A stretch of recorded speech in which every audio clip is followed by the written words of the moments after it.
Chapter 7. An Encounter over Blackberries.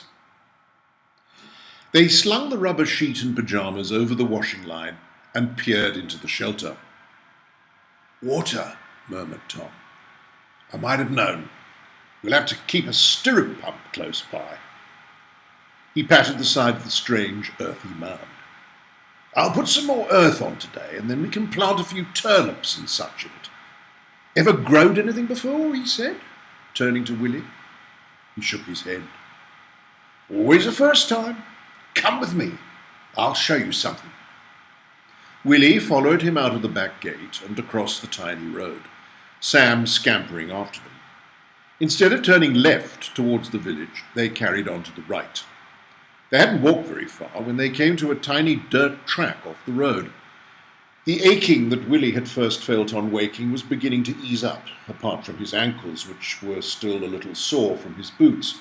A sudden burst of energy rose up inside him. It excited and frightened him. He'd always been good at keeping still. It was wicked not to, he knew that. But now he felt a desperate desire to leap and jump. He pressed his lips together, and clenching his fists and frowning, he tried to numb the strange new feelings away. Tom caught sight of the flush of excitement burning in his cheeks. "Race Sammy to the gate," he said, pointing to one 100 yards ahead of them. "I'll hold him to give you a head start." "Run, do you mean?" "Yeah, well, I don't mean fly. Now, when I says go, you just go." He whistled for Sam and held him squirming and wriggling in his arms. "You got rabbit and bone fever, ain't you, my boy?" he said as he struggled to hold him. Willie fixed his eyes onto the gate and held his breath. "Right," said Tom. "On your marks. Get set. Go!"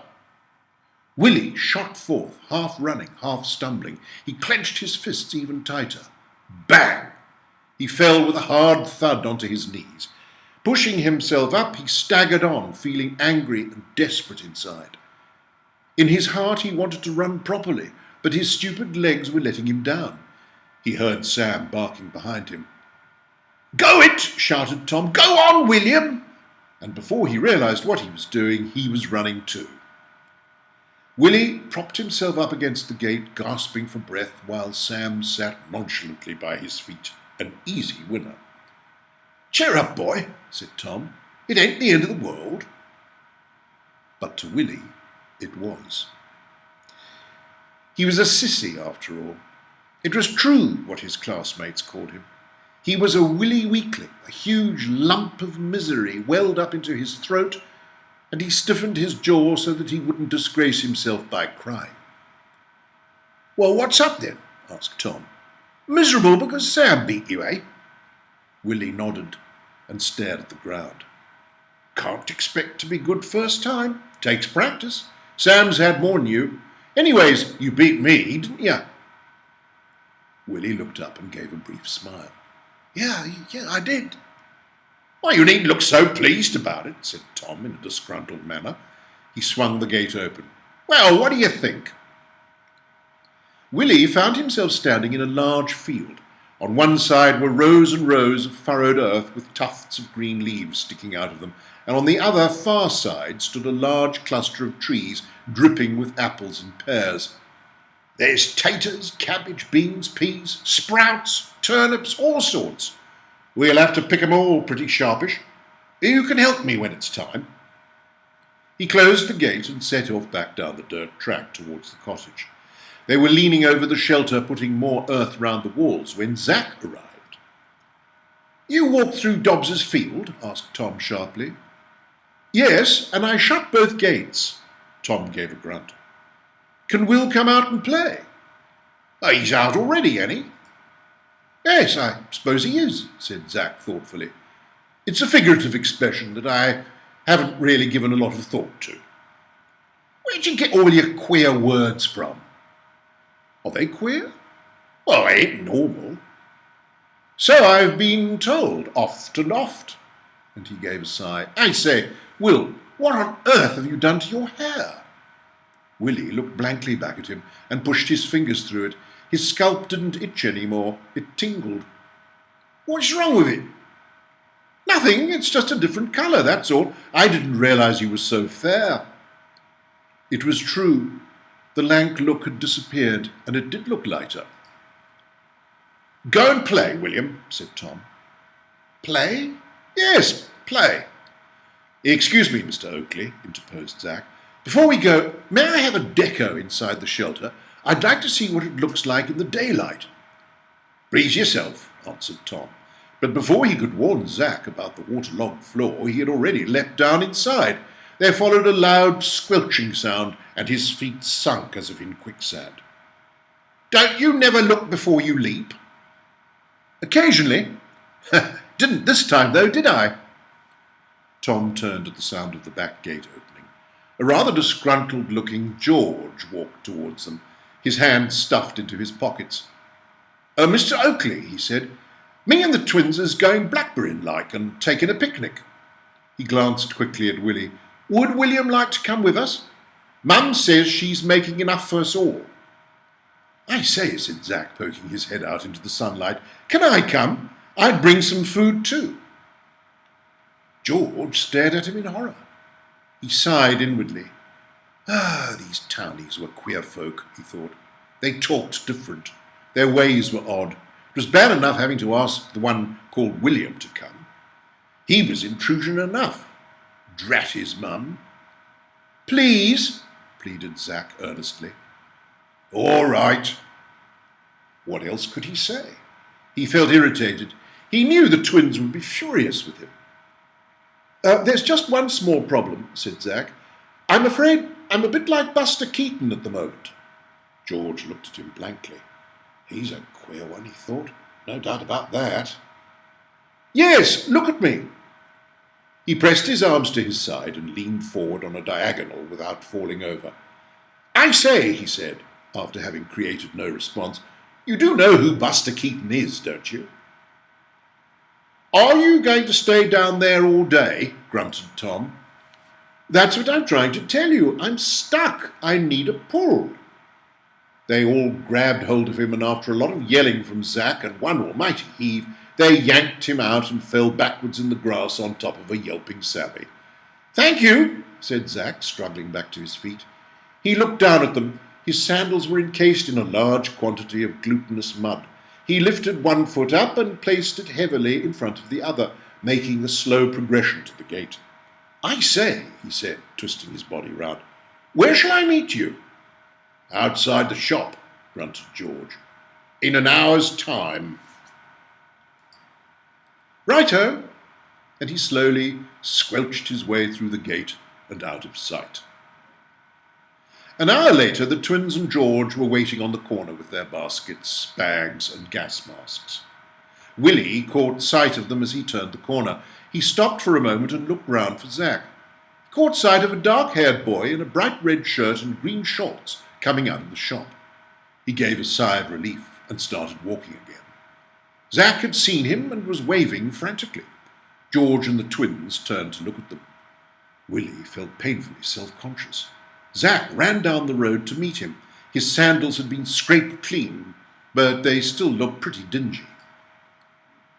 From the moment they joined the others outside the shop, it was obvious that the twins were sulking. George mumbled incoherently to them. This is Will, said Zack, introducing him to the two girls. I've forgotten which one of you is Carrie and which one is Ginny. I'm Carrie, said the one in the sky-blue dress. And I'm Ginny, said the one in the lemon colour. Hello, said Willie huskily. This was followed by a long and tense silence. George stood in the middle of the two pairs, feeling very awkward and uncomfortable. He had guessed right. The twins had been furious with him for inviting two evacuees. In their opinion, from the little they had seen and heard, one of them spoke too little and the other too much.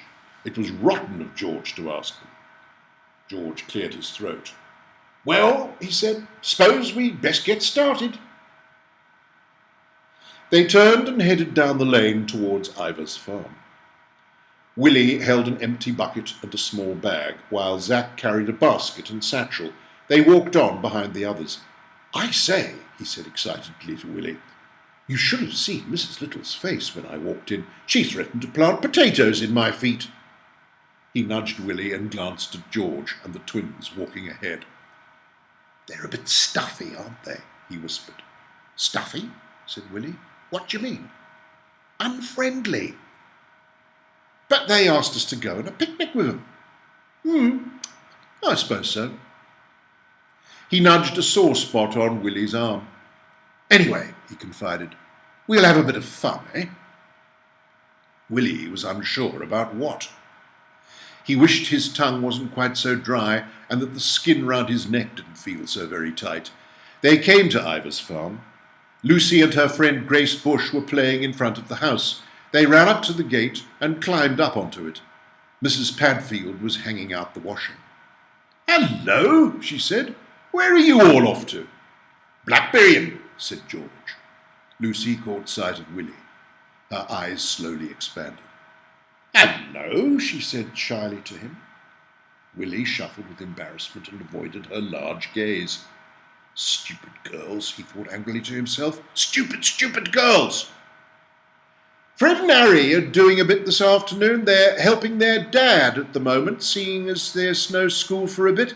Best not to go to your patch. Be nothing left.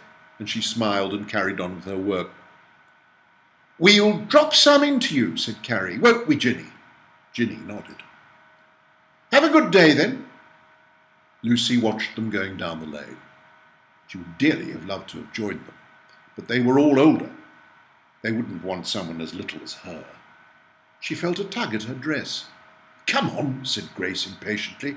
I want to play. The others veered round a corner and came to a large field. The girls walked off in one direction to some hedges on the far side, leaving George with Willie and Zack.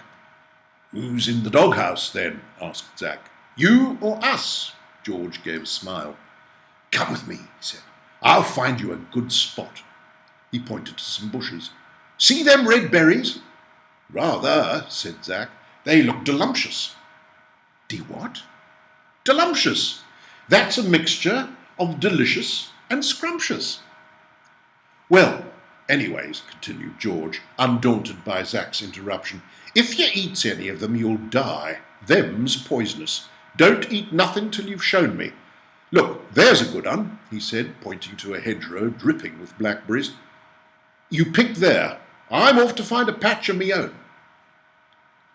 An hour later, after scratching their arms and legs and staining their hands and mouths with juice, they sat down in the grass and passed a bottle of lemonade around. The girls looked a little less sulky and stared at the two townies. Willie was embarrassed. Zack, however, enjoyed the attention. How'd you do that? Asked Carrie, pointing to Willie's leg. He paled for an instant, thinking perhaps that his socks had slid down, but they hadn't. She was referring to the graze on his knee. I fell, he whispered. Looks nasty, said Ginny. Willie glanced at her and looked hurriedly away. When they had quenched their thirst a little, they returned to the bushes to pick more berries, staying a little closer to each other. Slowly they started to talk, except for Willie, who only listened. Mum had said that if he made himself invisible, people would like him, and he wanted that very much. He learnt that Carrie liked reading books, climbing trees and exploring, that Ginny liked naming and pressing wild flowers, knitting and sewing, and that they both liked swimming. George was keen on fishing, and his mother had on 3 occasions cooked fish that he had caught. If they were tiddlers, he always threw them back. He liked swimming too, and in the summer had built a raft, but it had disintegrated in the middle of the river while he and the twins had been sitting on it. He also played cricket, and had already earned himself a bad reputation for smashing 2 windows in the village. Zack said he liked acting, and reading adventure books, and poetry. He also liked swimming and cycling. He said that he wrote stories, though he had to admit that he had never got further than the first 2 pages. Willie, meanwhile, not only remained silent during these conversations, but picked his berries slowly so that they might forget that he was there. But he reckoned without Zack. Will, he said, suddenly entering into his silence, what do you like? He was just about to shrug off the question with, "I don't know," when he noticed that George and the twins were looking at him for an answer. He sucked a bit of juice from one of his fingers and tried to think of something to say. He couldn't read or write. He couldn't swim or ride a bicycle. He had never made anything, and he couldn't tell the difference between one flower and another. He couldn't play cricket or any other game for that matter, and he had never been fishing. He began to panic. The others would get bored with waiting and go off on their own without him. He swallowed hard and looked up at their faces. They didn't look bored. He relaxed a little, and then he remembered something. "I likes drawing." "Oh, I'm hopeless at it," said George. "All my people have tiny heads and huge arms and legs." "Like you," said Carrie. Ginny laughed. "Ha ha! Get on with you," retorted George. "That's not true." "Could you draw me?" asked Zack. "Oh, well, I don't know. I could have a go." "I'm starving," said George, interrupting the conversation. "Let's eat." They gathered together under a tree and spread the food out. There were scones that had been spread with butter and jam, spam sandwiches, marmalade sandwiches, and egg sandwiches. After they had consumed these, they each had a slab of apple and blackcurrant pie and some chocolate cake. This was followed by more lemonade. For Willie, it was his first taste of chocolate cake, scones, and fruit pie. He couldn't manage half his share, but he was helped by the others, especially George, whose appetite was bottomless. After they had eaten and sunbathed a little, they cleared everything away and moved to another hedge to pick more berries. Their baskets were soon full, and feeling tired, they made their way home. Willie felt as if his arms would surely come out of his sockets with the weight. His bucket and bag were overflowing. He puffed and panted behind the others, gritting his teeth with the effort of trying to keep up with them. After George had left his basket at home, he gave Willie a hand. He felt so ashamed of his weakness, but George didn't ridicule him at all. He seemed pleased to help. They walked down under the archway of trees to the Littles' cottage, stood outside the gate chatting to Zack, and carried on down the lane. As they came to the rectory, George stopped. "Look," he said, gazing up through the trees. "Look, there's a swallow."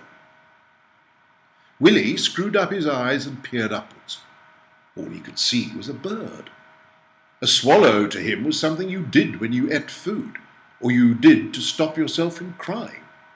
He couldn't see how that could be in the sky. They opened the gate into Dobbs Field. George put down the bucket and strode over to her to give her a pat. Willie hovered behind him. He took a few steps towards her and raised his hand to touch her neck, but she gave a little shake of her head, and that set him stumbling backwards. He'd wait till he was with Mr. Tom again. George climbed over the gate, while Willie opened and shut it neatly behind him. They walked through the garden to the back door when a voice called to them from behind. It was Tom. He was leaning out of the shelter. "Afternoon, Mr. Oakley," said George. "Afternoon, George." They came over to where he stood and peered inside. The earthen floor was covered with planks, and on either side were two rough bunk beds. A tin with one side cut out of it hung from a hook at the back. Fixed inside was a candle. Underneath it stood an orange box on top of which were two flower pots. One was placed like a lid on the other and had a hole in the base. Inside this was another candle.